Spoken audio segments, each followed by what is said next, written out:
Salam, salut, la baisse, vous allez bien? Lioma, aujourd'hui, Jid. Alors, je viens vous parler, Jid, je viens vous parler, Nahdar, ma'akum.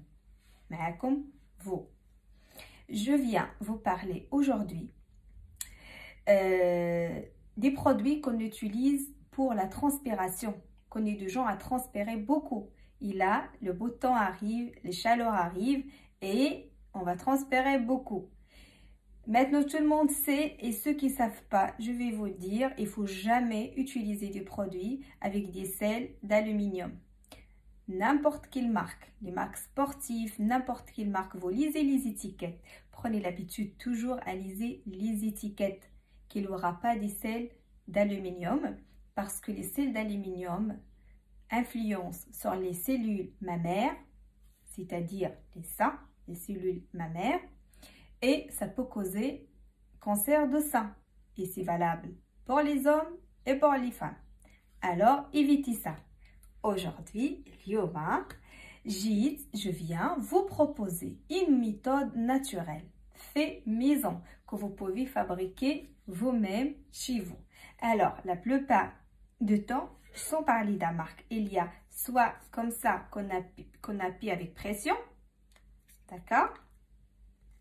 Alors, il ne marche pas, hein. Il marche, mais parce que c'est pas moi, je ne sais pas comment utiliser. Alors, non, faut enlever ça peut-être, oui, voilà, comme ça, voilà. Et ceux qui sont comme ça, c'est bien marqué sur l'étiquette à faire à 20 cm. Alors, si vous ne faites pas à distance de 20 cm quand vous êtes pressé ou quand vous sortez de séance de sport, ça peut vous causer les petites bulles. Vous savez les petites bulles qu'on trouve sur les aisselles? Ah bah oui. Et ça, si ça reste longtemps, ça peut causer aussi des cancers. Ça signifie que le corps il est en train de vous défendre. Alors, il faut toujours mesurer 20 cm. Alors, pour ne plus casser la tête avec tout ça, vaut mieux vous le fabriquer vous-même. Ou Perdica, moi je ne fais pas la publicité du tout. Et comme je vous ai dit, au Perdica, si vous n'avez pas le temps, c'est celle-là que je fabriquais, que je utilisais avant. Veleda, c'est naturel, c'est un déodorant. Ça peut être en citrus comme celle-là que j'ai ou à la sauge. Ça, c'est naturel. Et c'est comme ça, des rollers comme ça. Du coup, vous n'êtes pas obligé à compter les 20 cm. Alors, c'est parti. Venez avec moi pour découvrir ma méthode pour fabriquer votre propre anti-transpiration naturelle. Ça ne bloque pas les cellules pour respirer. Ça laisse votre corps respirer. Ça ne camoufle pas les odeurs, mais ça laisse votre peau propre et l'odeur est naturellement bonne. Allez, c'est parti. Alors, comme je vous ai dit avant, on va essayer de fabriquer un déodorant naturel, sans aluminium, sans produits chimiques qu'on peut l'utiliser sur soi. Un qui ne bloque pas la transpiration, mais qui laisse la transpiration, il la régule, qui la régule. Alors, mais si vous avez le temps, moi la marque vraiment que j'utilisais avant de fabriquer la mienne, c'était Veleda. Il y en a Veleda citrus, il y en a Veleda au sauge. Alors là, vous aurez besoin d'un flacon comme ça, comme le déodorant que vous achetez. Voilà, il est là. Moi, je l'ai eu à Biocop. Vous pouvez le commander sur Internet. Ça, c'est l'huile de jojoba naturelle, bio. Pourquoi j'ai pris l'huile de jojoba? Parce qu'il n'a pas d'odeur. C'est la plus neutre qu'on peut trouver.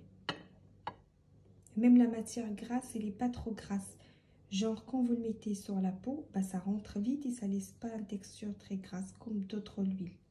Là, on va utiliser la sauge Scarlet. Sclaré, voilà, parce qu'il y en a plusieurs sauges. Là, ici, on va utiliser sauge Sclaré. En principal, ça va être elle. Il va avoir quelques gouttes de tea tree. Moi, personnellement, je n'utilise pas de vitamine E, vu que je l'utilise c'est-à-dire chaque jour, et ça dure jamais 3 mois. Vitamine E, c'est naturel. Et ça sert à conserver ce que vous fabriquez chez vous. Mais si vous l'utilisez moins que 3 mois, ça ne va pas bouger. Voilà. Donc, je ne vais pas le mettre. Alors, la sauge, on va parler de la sauge scralée. Là, je vais vous faire voir, j'ai un petit bouquin que j'ai eu à la pharmacie. Donc là, la sauge sclarée, on peut l'utiliser usage local, c'est-à-dire sur la peau. Usage oral, c'est-à-dire on peut prendre quelques gouttes à la bouche, ou diffusion. Comme je viens de dire tout à l'heure, l'huile essentielle, si c'était plus utilisé comme avant 10 siècles, parce que la dose, il faut vraiment respecter la dose. Elle est bien pour la santé, mais si vous ne maîtrisez pas la dose, ça devient dangereuse. Alors, renseignez-vous bien et respectez vraiment la dose.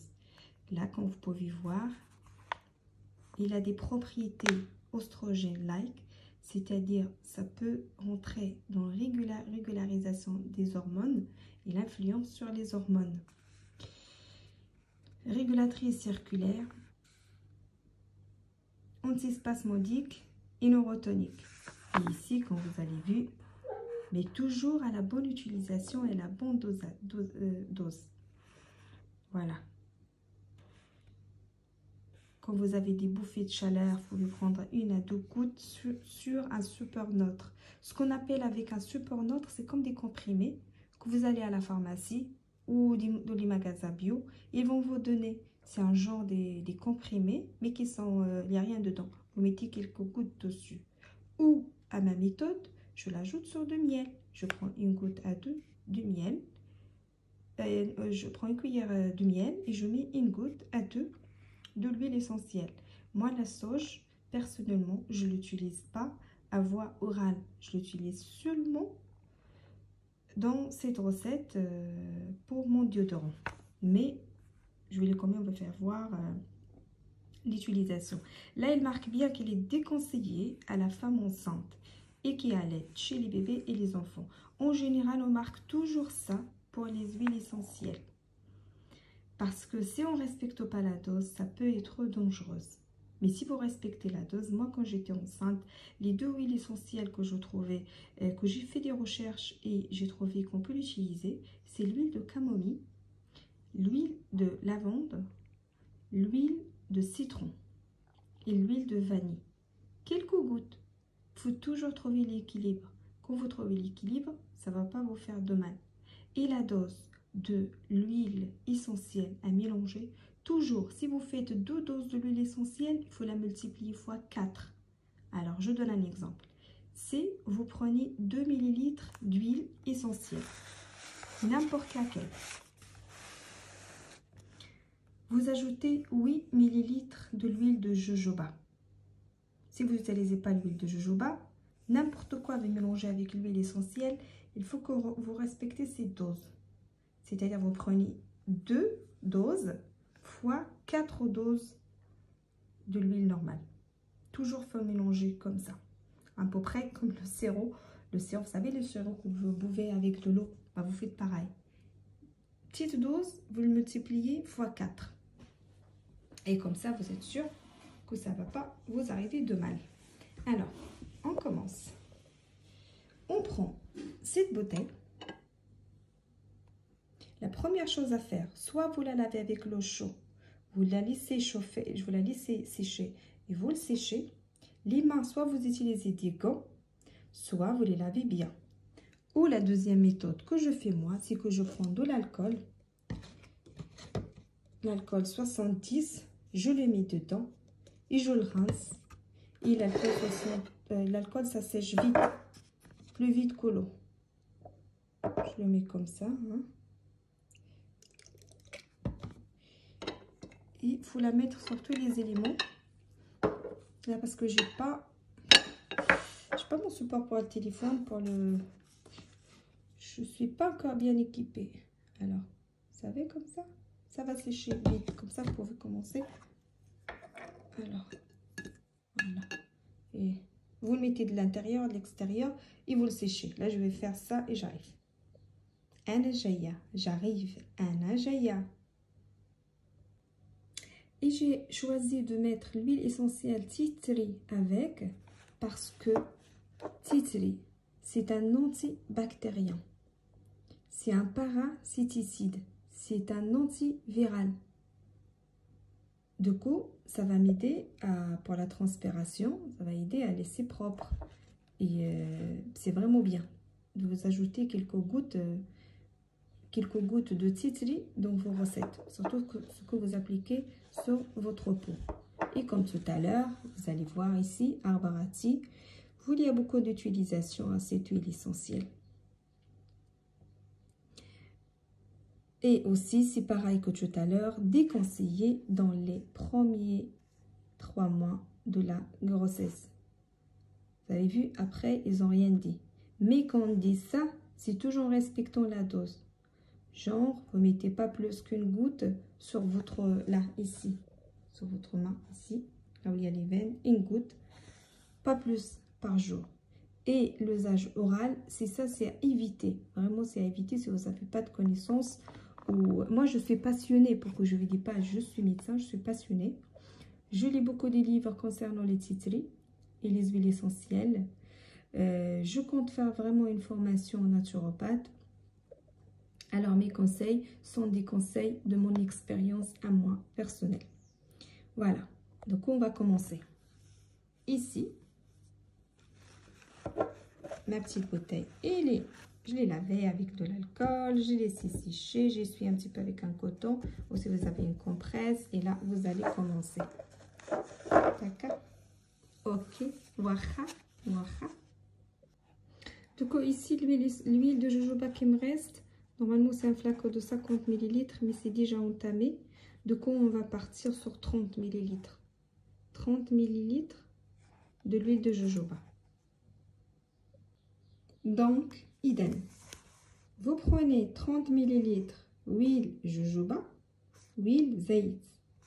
Et vous ajoutez 7,5 huile essentielle. D'accord? Alors, moi, je vais faire 7,5. Une partie, je vais faire la sauge. La plus grande, ça fait 5,5. Et l'autre partie, je vais mettre tea tree. Alors, vous prenez n'importe quelle dosette que vous avez à la maison pour mesurer les millilitres. Moi, personnellement, j'ai une seringue. J'ai 5 millilitres. Du coup, je vais prendre 6 comme ça de l'huile essentielle de jojoba. Ce que vous voyez dedans, c'est de l'alcool. Hein?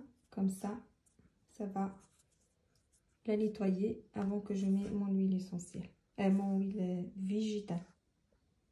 Voilà. Vous enlevez le bout parce que les huiles, c'est un peu épaisse. Il ne faut pas rentrer ici. Ça, c'est seulement pour tirer de l'alcool parce que c'est liquide. Après, vous prenez que la dosette comme ça. Vous la remplissez jusqu'au 5-6 fois. Après, je vais être bien équipée parce que, en fait, il me faut un appareil qui me filme quand je suis en train de prendre. Mais qu'avec le téléphone, c'est un petit peu... Mais on va faire avec les moyens qu'on a. L'essentiel, c'est la recette. Des petites dosettes comme ça. Vous savez, vous remplissez jusque-là, c'est plus simple. 30 ml. Alors, je pense qu'on va utiliser ça. Alors, il faut bien regarder 30. On remplit. Hop. Hop. Encore. Un petit peu. Encore. Voilà. 30. Et je le mets là.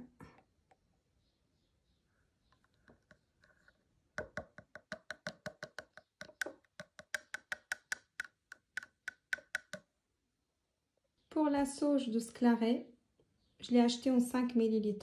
Donc, je l'ai ouvert et je vais mettre tout.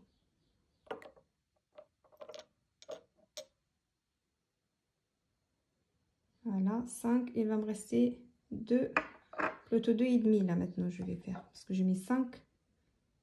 Je vais mettre 2,5 de tea tree. Arbre à tea. Là par contre, il faut utiliser la petite seringue. Voilà. 2. 2,5. Il me manque un petit dé, mais c'est pas grave.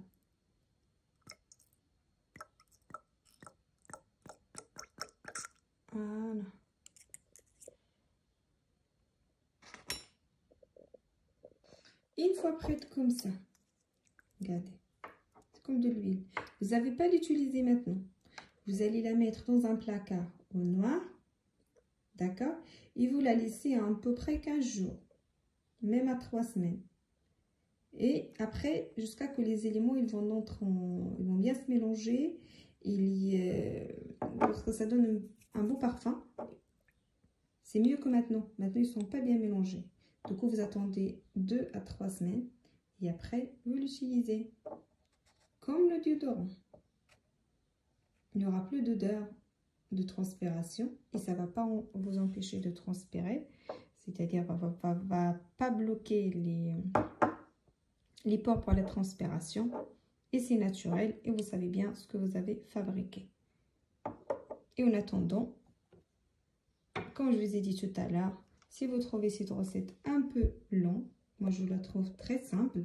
C'est seulement parce que je vous le fais voir comme ça en détail que j'ai fait plus de temps. Sinon, ça ne prend pas beaucoup de temps.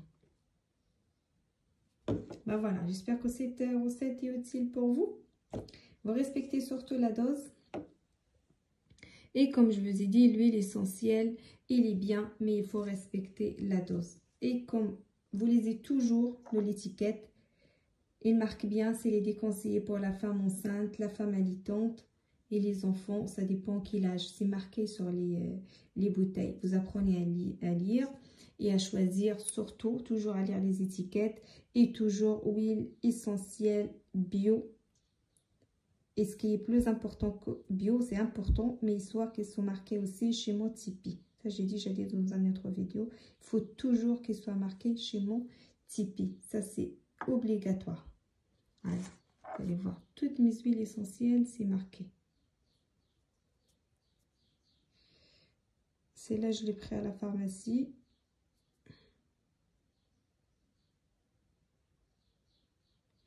Alimentaire. Vous prenez aussi qu'il sera alimentaire. Parce que s'il est alimentaire, là, c'est lié à la composition.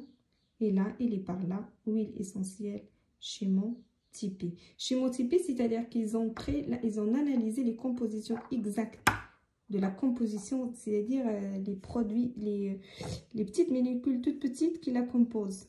Alors que les autres, on ne sait pas chez mon Tipeee, on ne sait pas ce qu'il y a dedans. Même si c'est naturel, mais on ne l'a pas analysé pour savoir exactement. Parce que chaque huile essentielle, ça change, ça dépend à la composition, ça dépend, on sait qu'il est naturel, mais chaque plante, chaque récolte, ça change. Du coup, quand c'est marqué huile essentielle chez mon Tipeee, on sait bien qu'elle était analysée. Et 100% naturel. Yalla, salam alaikum. Au revoir. Salam. Naharkom mabrouk. Bonne journée.